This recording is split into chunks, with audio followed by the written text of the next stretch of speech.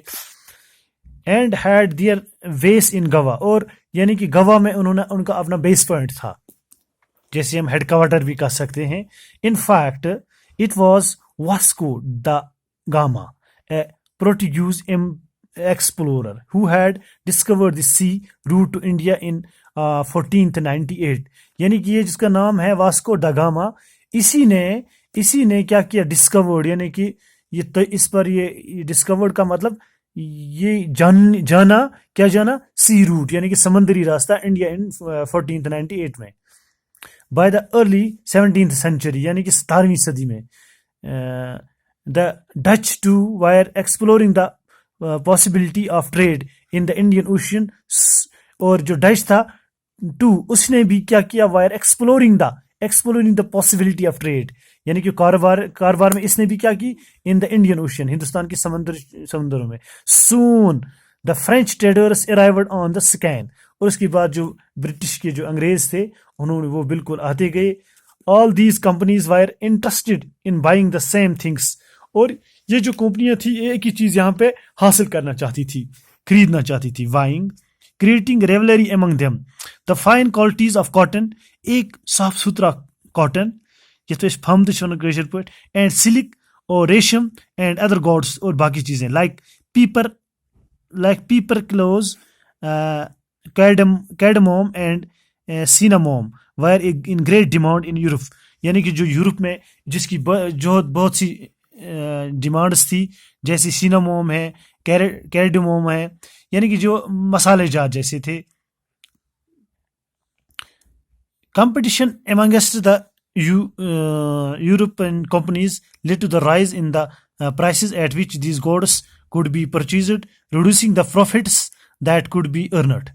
اور اس میں کیا کہ اس میں یعنی کہ اتھ لج ٹگ لگنی پتہ، یہاں پہ کانچ ونا میں اتنی ریٹ دوں گا، دوسری کمپنی کہتی تھی میں زیادہ ریٹ دوں گی، اور اس میں یعنی کہ ارنرس یعنی کہ ان کو پیسے پروفٹس ملنے لگے. The only way the trading companies could flourish was the eliminating rival competitors. The urge to the secure markets therefore led to the fierce clashes between the trading companies. Throughout the 17th and the 18th centuries, they regularly sank each other's ships, blockaded routes. اور کیا ہوا؟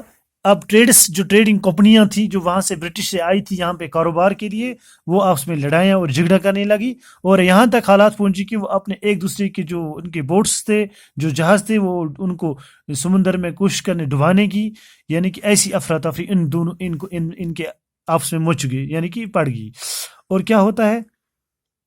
The urge secure markets therefore led to fierce clashes between the trading companies.